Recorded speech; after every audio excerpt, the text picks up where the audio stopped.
Maintenant, c'est Fernand qui va venir nous apporter la parole. Alors juste avant de l'inviter à monter, je vais prier pour lui et pour nous. Alors merci Seigneur encore pour tout ce dont on vient de se souvenir, notre espérance qu'on a en toi, qui nous a été offert par ton sacrifice à la croix. Tu as payé à notre place ce que nous méritions. On méritait de mourir et on méritait de n'avoir pas d'espérance, mais Seigneur, tu nous aimais trop pour nous laisser sans espérance, sans possibilité de retour. Et merci Seigneur pour ta grâce, pour ton amour, pour ton pardon.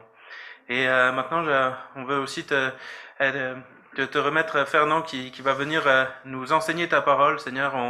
On veut pas seulement être sauvé, on veut être aussi tes disciples, on veut t'obéir, on veut, euh, oui, être fidèle à ce que tu nous demandes. Alors je te prie de disposer chacun de nos cœurs, de nous aider à être à ton écoute, à bien comprendre ce que tu veux nous dire ce matin à travers Fernand et que vraiment on puisse apporter aussi des changements dans nos vies, qu'on puisse être toujours transformé pour ta gloire. Et on te remet Fernand aussi, remplis-le de ton esprit pour le diriger dans tout ce qu'il va dire et sois avec lui. Merci Seigneur, par ta grâce. Amen.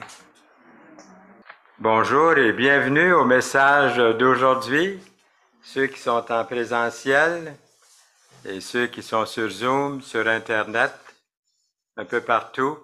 Je reçois de temps en temps les statistiques et puis il y a plusieurs pays qui écoutent les messages qui sont donnés ici, un peu partout dans le monde, jusque dans l'île de la Réunion, Madagascar, des pays qu'on n'entend pas souvent parler, mais l'Évangile, le message d'aujourd'hui rejoint des gens un peu partout. Donc, merci d'être là ce matin. C'est un grand privilège pour moi d'ouvrir la parole de Dieu et de partager des choses avec vous pour sa gloire. Que signifie le chiffre 9 dans la Bible? C'est une série qu'on a entrepris. Justement, hier, j'avais quelqu'un qui a envoyé un message par YouTube en disant qu'il venait d'écouter le message que signifie le chiffre 3 dans la Bible. Donc, ça fait déjà un petit bout de temps que ça a été donné, mais c'est suivi. Même si c'est passé depuis quelque temps, les gens peuvent revenir, réécouter un message, ce qui est formidable. Donc, que signifie le 9, le chiffre 9? Nous allons voir que le chiffre 9 symbolise la plénitude divine. C'est pas la seule chose dont signifie ce chiffre-là, mais nous allons surtout souligner la plénitude divine. D'après le site Bible Study, le chiffre 9 est utilisé 49 fois dans les Écritures. Je n'ai pas compté chaque fois, mais il y a toujours un chiffre de donné, le nombre est toujours donné ceux qui ont fait des recherches. Nous lisons dans la Bible à la 9e heure, et ça c'était selon la méthode juive, ils ne calculaient pas l'heure tout à fait comme nous. Donc, à la 9e heure, 3 heures de l'après-midi pour nous aujourd'hui, Jésus s'écria d'une voix forte, « Eloi, Eloi, lama sabachthani », ce qui signifie « mon Dieu, pourquoi m'as-tu abandonné ?» Dans Marc 15, 34. Jésus, ayant poussé un grand cri, expira. Marc 15, 37. Le Seigneur Jésus-Christ est mort à la 9e heure pour ouvrir à vous, à moi, à tous, la voie du salut. Et il faut prendre la décision de le recevoir. L'avez-vous fait? Dans quelques instants, nous allons examiner le 9e commandement de Dieu donné à Moïse sur le mont Sinaï. Mais nous revenons à la signification du chiffre 9 dans la Bible. Le jour des expiations qu'on appelle Yom Kippour est considéré par de nombreux Juifs comme le plus saint de l'année. Ce jour commence au coucher du soleil, le jour 9 du 7e mois hébreu. Nous lisons, ce sera pour vous un sabbat, un jour de repos. et vous humilierez vos âmes dès le soir du 9e jour, jusqu'au soir suivant. Vous célébrerez votre sabbat. Lévitique 23, 32. Le nombre 9 représente également le fruit de l'esprit. Ça m'a toujours intrigué, et vous probablement aussi, que c'est écrit au singulier. Le fruit de l'esprit, puis il y en a 9 qui suivent. Le fruit de l'esprit, c'est l'amour, la joie, la paix, la patience, la bonté, la bienveillance, la foi, la douceur, la maîtrise de soi. Dans Galates 5, 22. Les apparitions du chiffre 9 dans l'Ancien Testament. La première bataille mentionnée dans la parole de Dieu est entre une confédération de 4 rois contre une autre qui a 5 rois, pour un total, bien entendu, de 9 dans Genèse 14. Ils se rangèrent en bataille dans la vallée de Siddim, 4 rois contre 5, dans Genèse 14, 8b et 9. Osée fut le dernier roi d'Israël avant que le royaume ne tombe aux mains des Assyriens en 723 avant Jésus-Christ et ne régna que 9 ans de 732 à 723 avant Jésus-Christ. La destruction totale du temple de Jérusalem, commencée sur le calendrier hébreu, le 9 Abib. C'est également ce jour-là que le deuxième temple, également connu sous le nom d'Hérode, a été incendié par les Romains. Le 9 Abib, en l'an 70 après Jésus-Christ. Abib, c'est quoi Abib au fond? Ça correspond à notre mois de mars, fin mars, début d'avril, le mois Abib. Le nombre 9 est aussi associé à la sorcellerie dans la Bible. Notre culture puis nos divertissements modernes ont tendance à dépeindre ceux et celles qui pratiquent la sorcellerie sous un jour positif, inoffensif. Par exemple, des histoires puis des films donnés aux enfants. Des fois, ça m'a surpris de voir que j'étais en train de regarder ma généalogie ou mon astrologie dans le journal, hein, la dernière page des journaux souvent. Et j'ai tout de suite dit au Seigneur, pardon Seigneur, c'est de l'astrologie, même si c'est donné d'une façon pour divertir.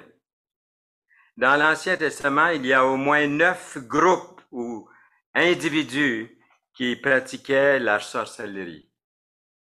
Les motivations des sorciers de l'Ancien Testament étaient profondément mauvaises. Ces groupes ou ces individus sont les suivants.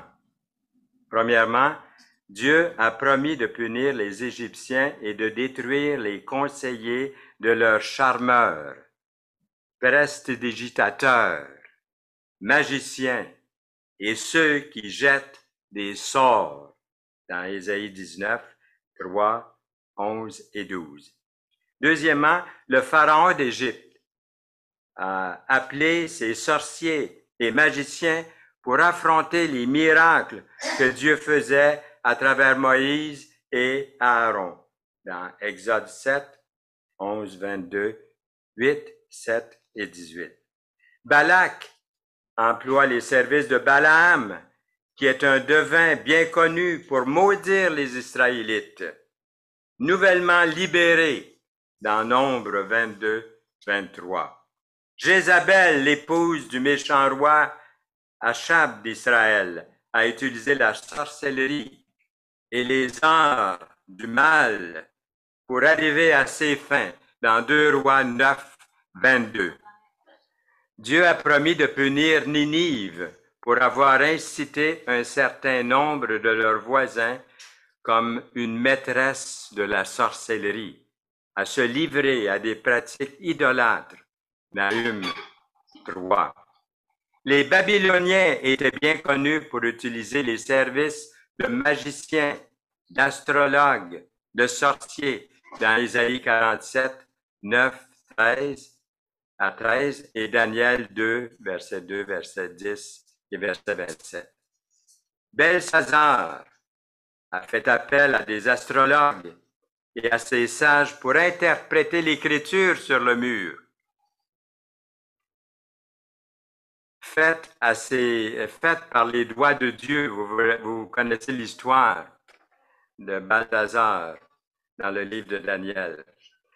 Et huitièmement, Dieu avertit son peuple de ne pas être troublé par les signes du ciel, comme le sont les païens avec leur astrologue, Jérémie 10, verset 2, et Michée 3, 6 et 7. Et finalement, 9, les faux prophètes utilisent la divination pour tromper les autres, en leur faisant croire qu'ils parlent pour Dieu.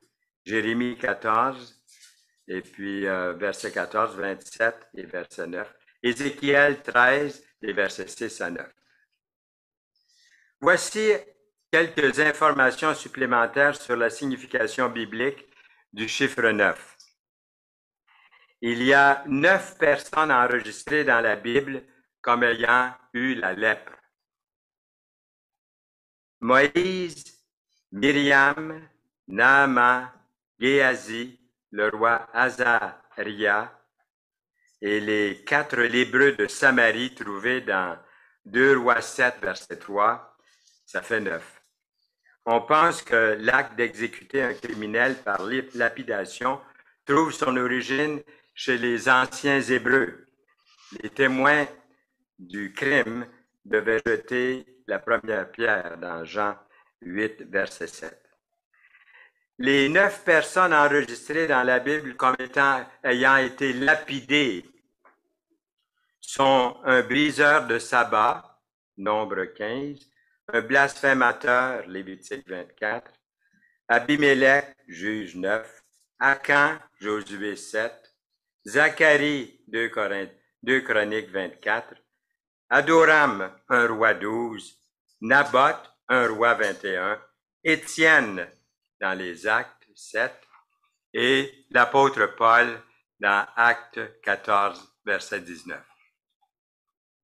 C'était la 9e heure du jour lorsqu'un centurion nommé Corneille reçut l'ordre dans une vision de contacter l'apôtre Pierre.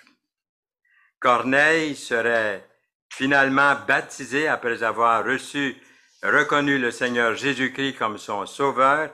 Il est devenu disciple, il s'est fait baptiser et a reçu le Saint-Esprit, devenant le premier gentil non-juif converti au christianisme dans Actes chapitre 10. Celui qui croit au Fils a la vie éternelle. C'est ce qui est arrivé à Corneille ce jour-là. Avez-vous connu un jour pareil dans votre vie? Un jour où vous pouvez dire, j'ai cru au Fils de Dieu et je suis sauvé, j'ai la vie éternelle. J'ai aimé la prière de Serge ce matin lorsqu'il a parlé de ce couplet, je suis sauvé, hein? Remercier le Seigneur d'être sauvé. Ça se disait beaucoup plus dans les prières quand j'étais plus jeune, autrefois. Souvent, on entendait quelqu'un qui se levait ou qui priait à haute voix dans l'église en disant « Merci Seigneur de m'avoir sauvé ». Il me semble que j'entends plus ça tellement souvent aujourd'hui. Vous êtes sauvés si vous avez placé votre foi en Jésus-Christ. Quelle grâce, quel bonheur, quelle paix, quelle joie, confessez-le. C'est lui qui vous a sauvé. Pas sauvé par vos efforts, on n'y arriverait jamais. Même si les efforts sont immenses, ils sont louables, ça n'arrive jamais, jamais à la semelle de la sandale du Seigneur Jésus-Christ qui a tout fait, qui est allé à la croix, qui a pavé ce chemin vers Dieu pour vous par son propre sang, versé à la croix du Calvaire. Amen! Le message n'est pas terminé encore. On continue. nous arrivons au 9e commandement de Dieu. Tu ne porteras point de faux témoignages contre ton prochain. Et ça, c'est un commandement que j'ai brisé souvent. Il n'y a pas personne, il n'y a aucun seul humain sur terre qui a assez de mémoire pour se rappeler de tous ses propres mensonges. Et c'est un commandement de Dieu. Et si vous êtes coupable d'un seul des commandements de Dieu, vous brisez toute la chaîne, vous êtes perdu, il n'y a aucun péché qui rentre au ciel. Vous ne pourrez pas rentrer au ciel par vos propres efforts. Vous devez recevoir le pardon de Dieu pour vos péchés. Il vous l'accorde, il vous le donne. C'est un cadeau de Dieu. Est-ce que vous voulez le recevoir? On se rend bien compte que la tromperie est courante de nos jours. Quelquefois, elle est même appelée de la ruse. Comment s'évaluer soi-même face au 9e commandement de Dieu? Il est écrit, il y a 6 choses que est l'Éternel, et même 7, qu'il a en horreur. Les yeux hautains, la langue menteuse, les mains qui répandent le sang innocent. Proverbes 6, 16 et 17. Le cœur qui médite des projets iniques, les pieds qui se hâtent de courir au mal, les faux témoins qui disent des mensonges, et celui qui excite des querelles entre frères. Proverbes 6, 18 et 19. Notre institution légale aujourd'hui exige que soit dit la vérité, toute la vérité, rien que la vérité. C'est difficile d'avoir une entière confiance aujourd'hui, en qui que ce soit. Il faut faire toujours attention. Le magazine Time posait la question suivante: sommes-nous une nation composée de menteurs? En 1993, les États-Unis, c'est-à-dire l'État de New York puis de New Jersey, ont fait passer une annonce demandant l'expertise d'électriciens dans l'installation de connecteurs Sontag. Connaissez-vous les connecteurs Sontag? Ils ont obtenu 170 répondants, même si de tels connecteurs se nommant Sontag n'ont jamais existé. Les autorités ont fait passer l'annonce seulement pour savoir combien de personnes feraient une fausse application. Les chrétiens doivent faire une différence, bien entendu, avec le monde et en se tenant debout pour la vérité. Les psaumes et les proverbes parlent abondamment des faux témoignages. Le Seigneur Jésus-Christ en a aussi fait mention, car c'est du dedans du cœur que viennent les mauvaises pensées, les meurtres, les adultères, les débauches, les vols, les faux témoignages, les calomnies. Matthieu 15, verset 19. La condamnation à mort de Jésus et d'Étienne ont été basées toutes deux sur le mensonge. L'Ancien Testament affirme: un seul témoin ne suffira pas contre un homme pour constater un crime ou un péché quel qu'il soit. En fait, un fait ne pourra s'établir que sur la déposition de 2 ou de 3 témoins, dans Deutéronome 19, verset 15.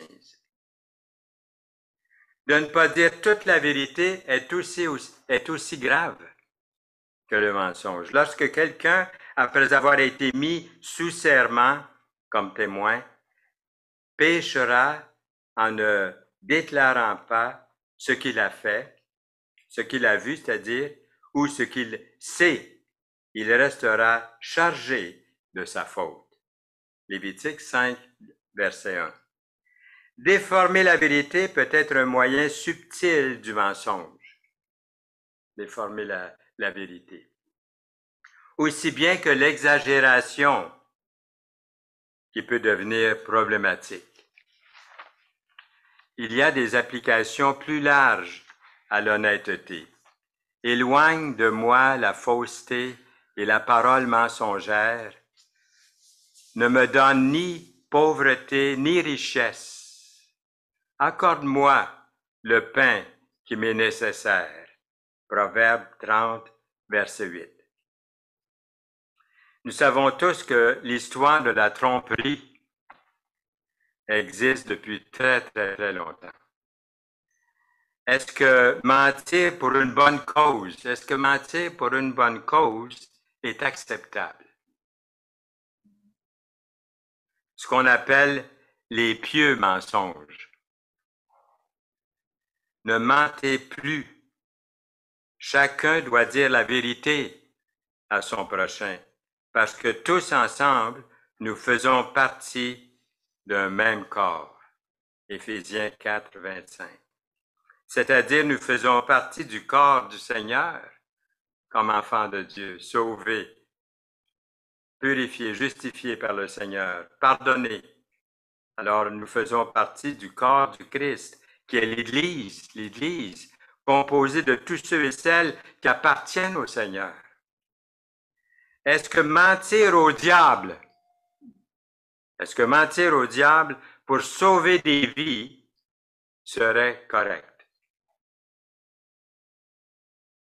Corey et Marie ten Boom, est-ce que ça vous dit quelque chose? Oui. Corey et Marie ten Boom ont menti à la Gestapo en cachant des Juifs. Rahab, des Écritures, a caché les espions juifs et leur a sauvé la vie. Elles ont menti à l'adversaire, le malin, le diable, l'ennemi de Dieu, qui cherche toujours à détruire. Connaissez-vous un verset de la Bible qui pourrait s'appliquer à une situation telle que Corey ten Boom et aussi Rahab? Moi, j'ai pensé à Matthieu 10, 16. Voici, je vous envoie comme des brebis au milieu des loups. Soyez donc prudents, comme les serpents, et simples, comme les colombes. Dans Matthieu 10, verset 16. Est-ce que ça veut dire que mentir au diable pourrait sauver des vies? Rahab a menti, entre guillemets, au diable pour sauver des vies. Mais cela dit, dire la vérité est très important pour vous, pour moi, pour Dieu. Jésus associe le mensonge au diable. Vous avez pour père le diable et vous voulez accomplir les désirs de votre père. Il s'adresse ici aux gens religieux de son époque, le Seigneur Jésus.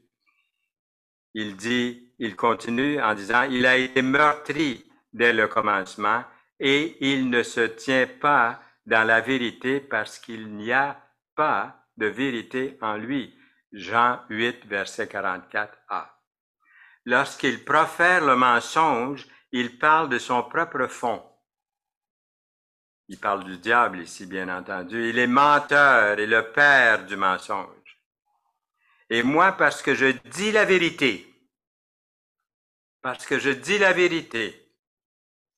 vous ne me croyez pas, dans Jean 8, versets 44 et 45.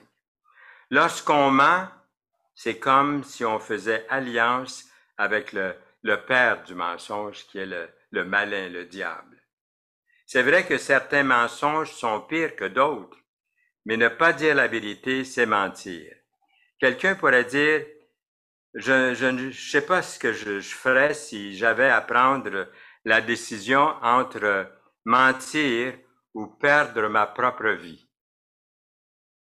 Alors moi, je dis et je crie fort au Seigneur, Seigneur, viens à mon aide. Aide-moi à rester fidèle jusqu'au bout pour toi. Et il peut nous donner cette grâce, cette force.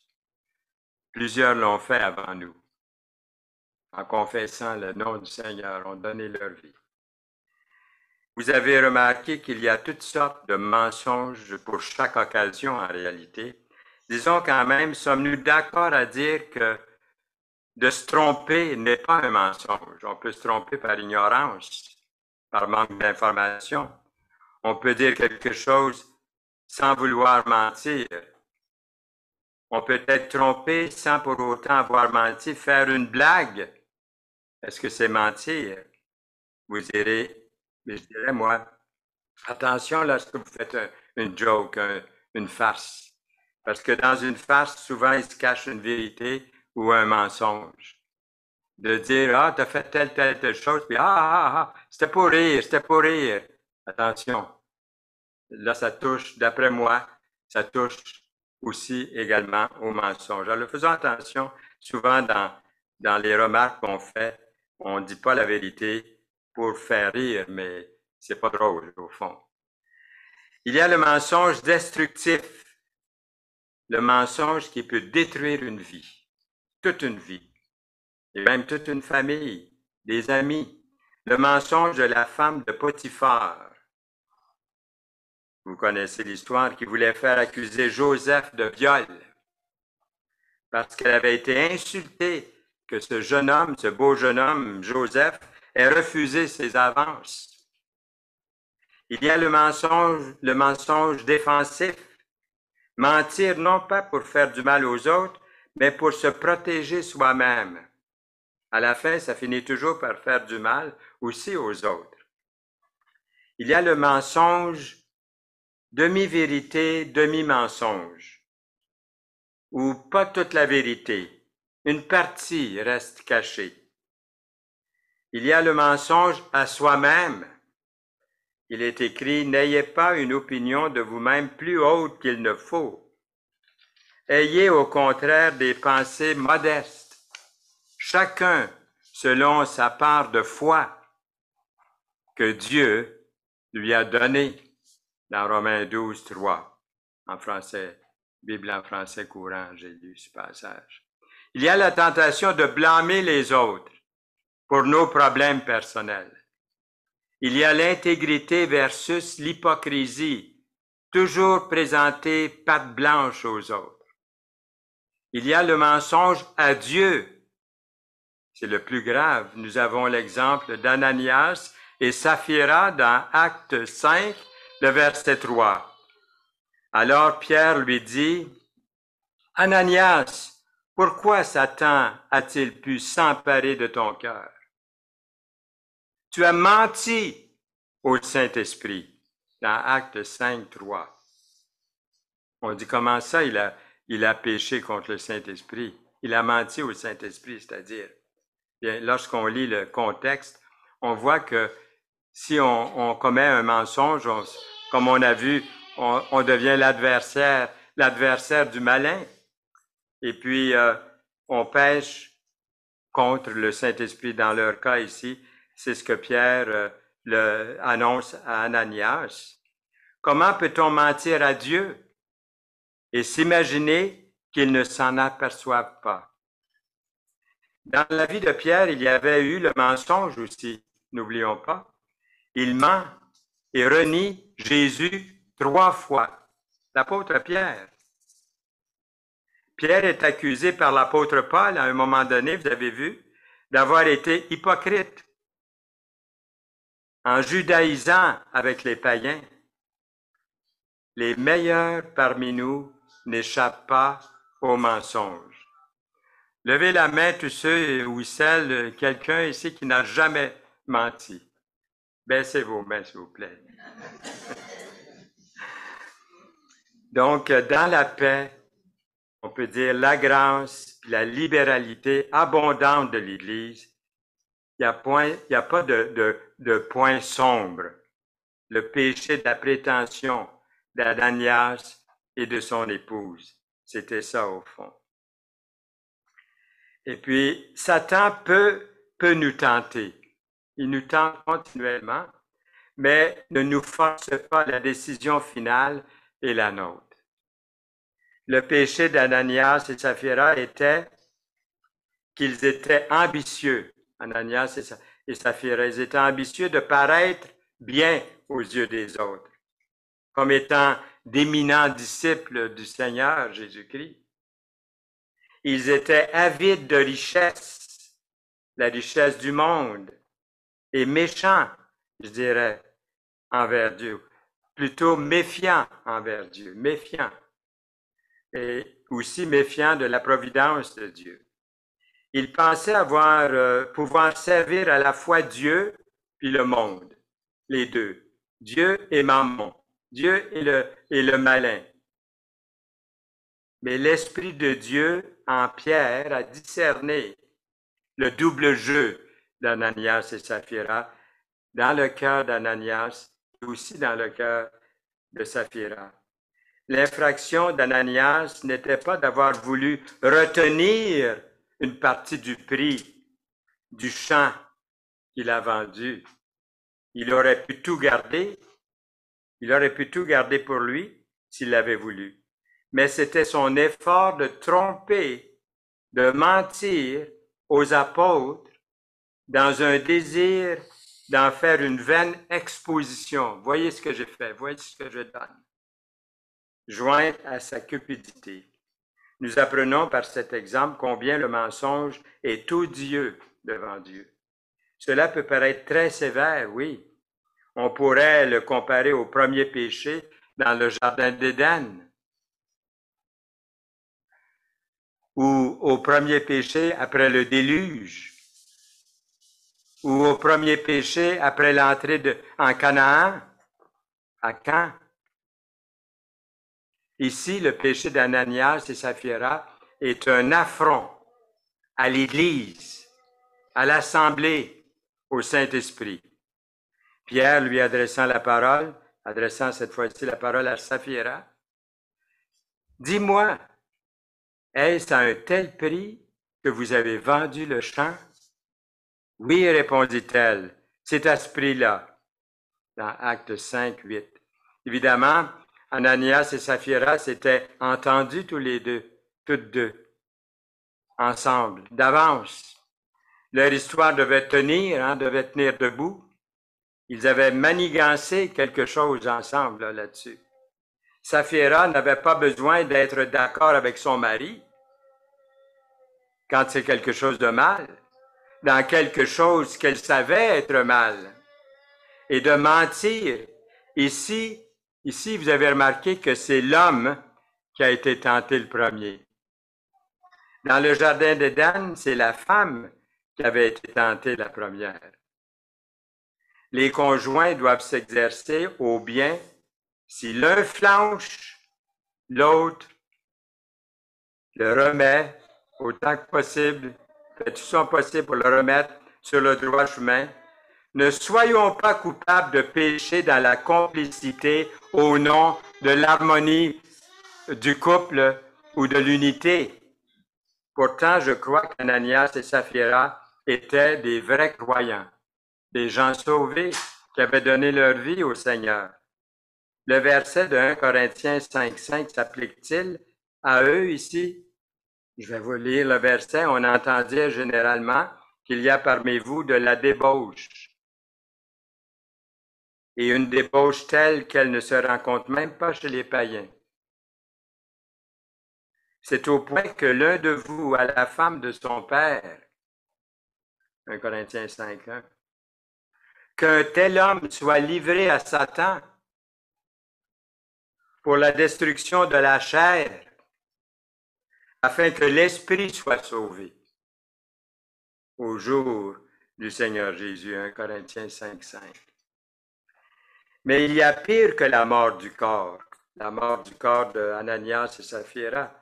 Nous voyons par ces versets que leur esprit est sauvé parce ils avaient mis leur foi en Jésus-Christ. Jésus-Christ leur a pardonné leurs péchés.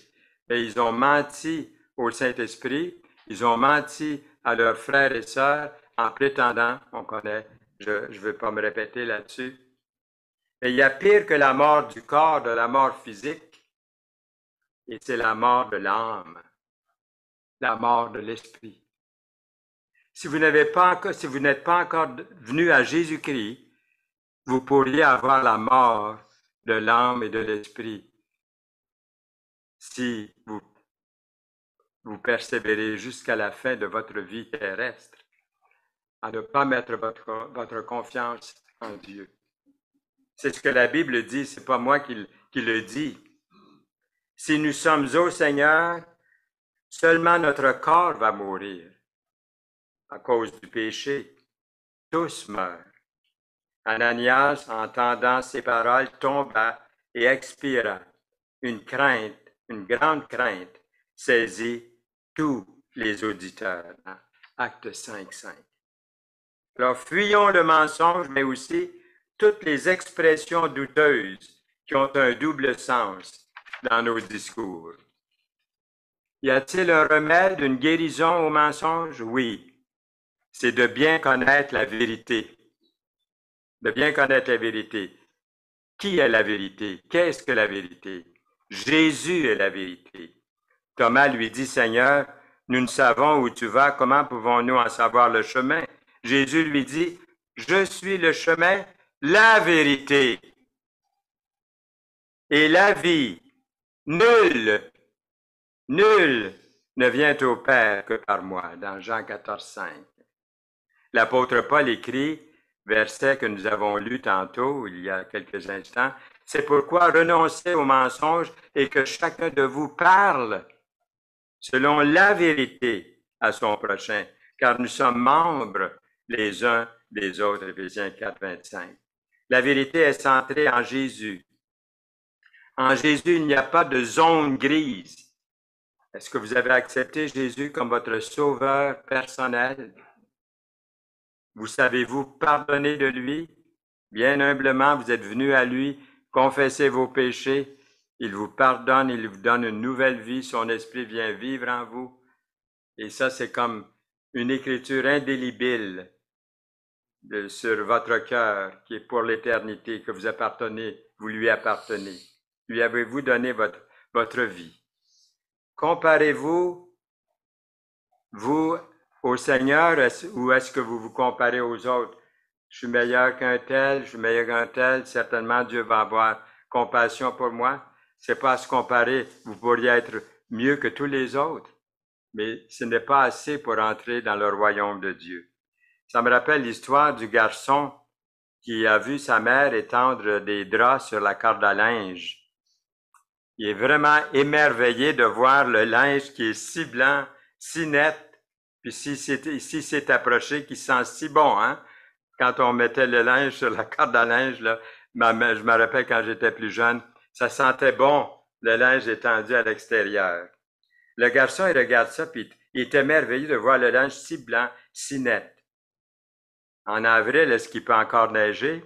On a eu de la neige, nous, ici, hein, en avril, donc ça peut arriver. Alors, il est tombé de la neige.